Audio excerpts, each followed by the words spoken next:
Lamb to the Slaughter by Roald Dahl. The room was warm, the curtains were closed, the 2 table lamps were lit. On the cupboard behind her there were 2 glasses and some drinks. Mary Maloney was waiting for her husband to come home from work.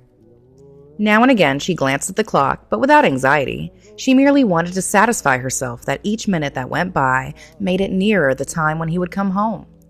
As she bent over her sewing, she was curiously peaceful. This was her 6th month expecting a child. Her mouth and her eyes, with their new calm look, seemed larger and darker than before.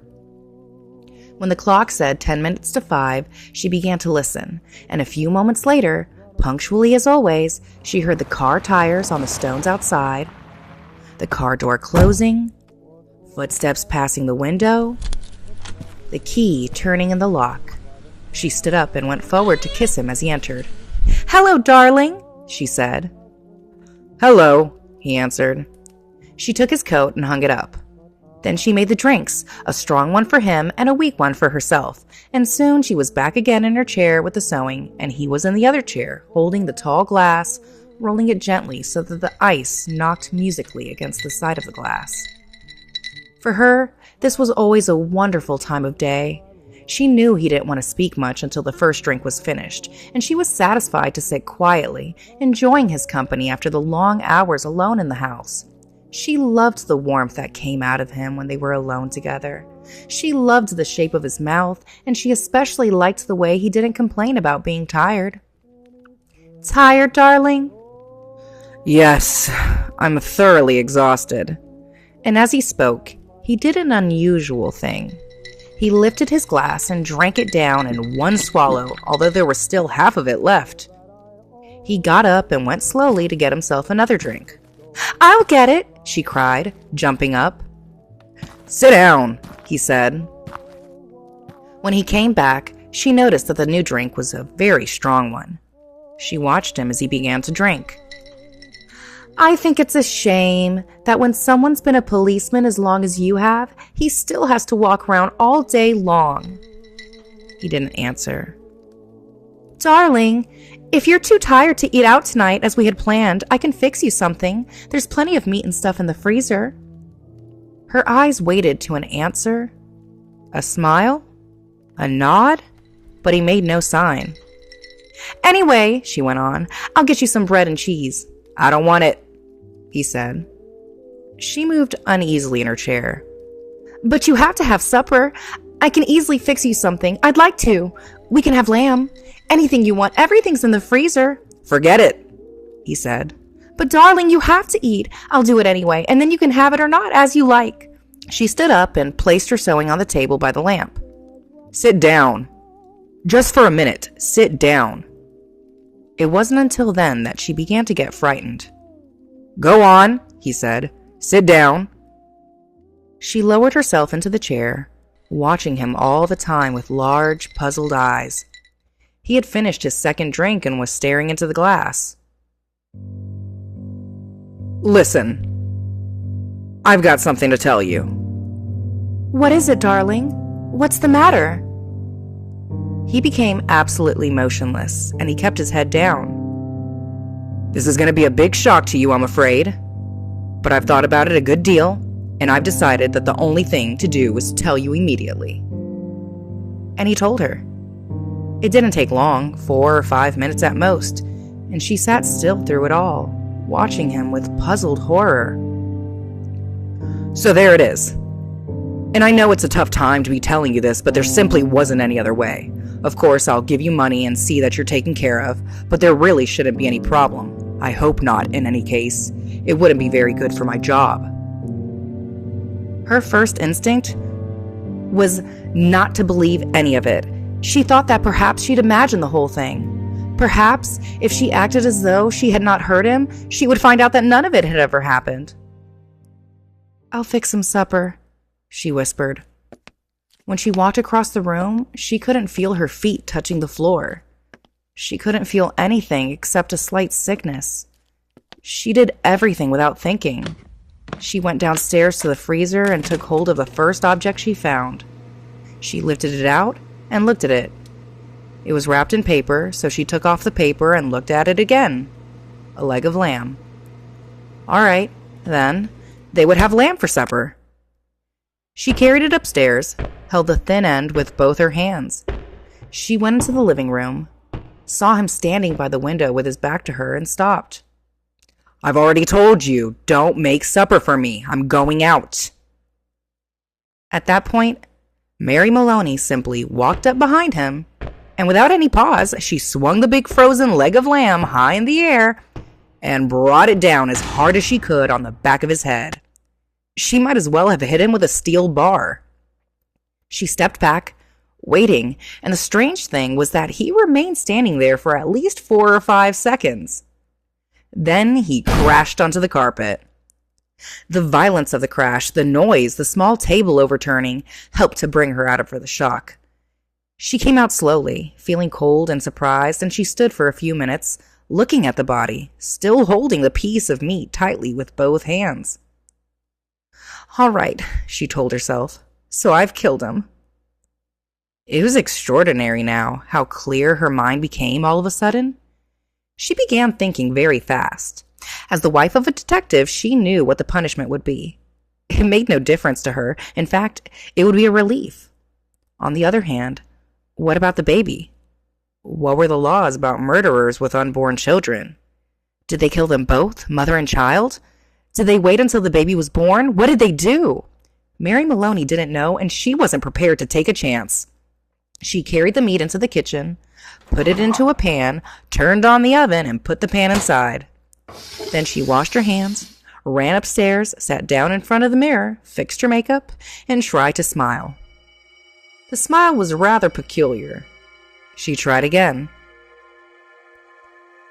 "Hello, Sam," she said brightly, aloud. The voice sounded peculiar. "I want some potatoes, Sam." "Yes. And perhaps a can of beans?" That was better. Both the smile and the voice sounded better now. She practiced them several times more. Then she ran downstairs, took her coat, and went out the back door, through the garden, into the street. It wasn't 6 o'clock yet, and the lights were still on in the neighborhood grocery. "Hello, Sam," she said brightly, smiling at the man in the shop. Good evening, Mrs. Maloney. How are you? "I want some potatoes, please, Sam." "Yes, and perhaps a can of beans, too. Patrick's decided he's tired and he doesn't want to eat out tonight," she told him. "We usually go out on Thursdays, you know, and now I don't have any vegetables in the house." Then how about some meat, Mrs. Maloney? asked the grocer. "No, I've got meat, thanks. I've got a nice leg of lamb from the freezer." Do you want these potatoes, Mrs. Maloney? "Oh, yes, they'll be fine. 2 pounds, please." Anything else? The grocer turned his head to one side, looking at her. How about dessert? What are you going to give him for dessert? How about a nice piece of cake? I know he likes cake. "Perfect," she said. "He loves it." And when she had bought and paid for everything, she gave her brightest smile and said, "Thank you, Sam. Good night." And now, she told herself as she hurried back home, she was returning to her husband and he was waiting for his supper. She had to cook it well and make it taste as good as possible because the poor man was tired, and if she found anything unusual or terrible when she got home, then it would be a shock, and she would have to react with grief and horror. Of course, she was not expecting to find anything unusual at home. She was just going home with the vegetables on Thursday evening to cook dinner for her husband.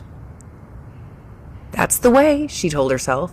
Do everything normally. Keep things absolutely natural, and there'll be no need for acting at all. As she entered the kitchen by the back door, she was quietly singing to herself. "Patrick, how are you, darling?" She put the package on the table and went into the living room. And when she saw him lying there on the floor, it really was a shock. All the old love for him came back to her, and she ran over to him, knelt down beside him, and began to cry hard. It was easy. No acting was necessary. A few minutes later, she got up and went to the phone. She knew the number of the police station, and when the man at the other end answered, she cried to him, "Quick! Come quickly! Patrick's dead!" Who's speaking? "Mrs. Maloney! Mrs. Patrick Maloney!" Do you mean that Patrick's dead? I think so. He's lying on the floor and I think he's dead. We'll be there immediately, the man said. The car came very quickly, and when she opened the front door, 2 policemen walked in. She knew them both. She knew nearly all the men at the police station. She fell into Jack Noonan's arms, crying uncontrollably. He put her gently into a chair. Is he dead? I'm afraid he is. What happened? In a few words, she told her story about going to the grocer and coming back when she found him on the floor. While she was crying and talking, Noonan found some dried blood on the dead man's head. He hurried to the phone. Some other men began to arrive.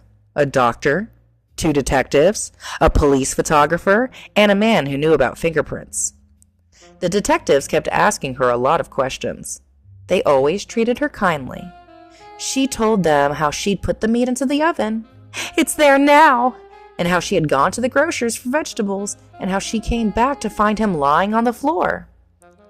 The 2 detectives were exceptionally nice to her. They searched the house. Sometimes Jack Noonan spoke to her gently. He told her that her husband had been killed by a blow to the back of the head. They were looking for the weapon. The murderer might have taken it with him, but he might have thrown it away or hidden it. It's the old story, he said. Get the weapon and you've got the murderer. Later, one of the detectives sat down beside her. Did she know, he asked, of anything in the house that could have been used as a weapon? Would she look around to see if anything was missing? The search went on. It began to get late. It was nearly 9 o'clock. The men searching the rooms were getting tired. Jack, she said, would you like a drink? You must be extremely tired. Well, it's not allowed by police rules, but since you're a friend... They stood around with drinks in their hands. The detectives were uncomfortable with her, and they tried to say cheering things to her. Jack Noonan walked into the kitchen, came out quickly, and said, Look, Mrs. Maloney, did you know that your oven is still on and the meat is still inside? Oh, so it is. I'd better turn it off, she returned with tearful eyes.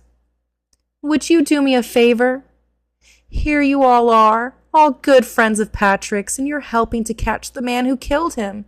You must be very hungry by now because it's long past your supper time, and I know that Patrick would never forgive me if I let you stay in the house without offering you anything to eat. Why don't you eat up the lamb in the oven? I wouldn't dream of it, Noonan said. Please, personally, I couldn't eat a thing, but it'd be a favor to me if you ate it up. Then you can go on with your work.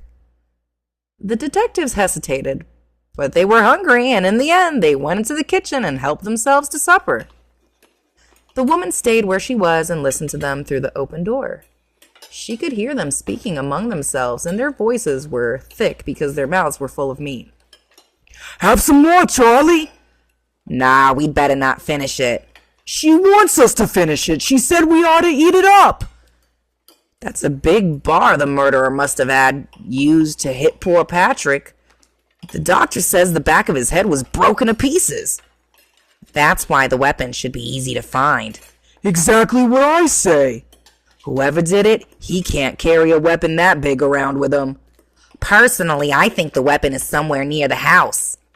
It's probably right under our noses. What do you think, Jack? And in the other room, Mary Maloney began to laugh.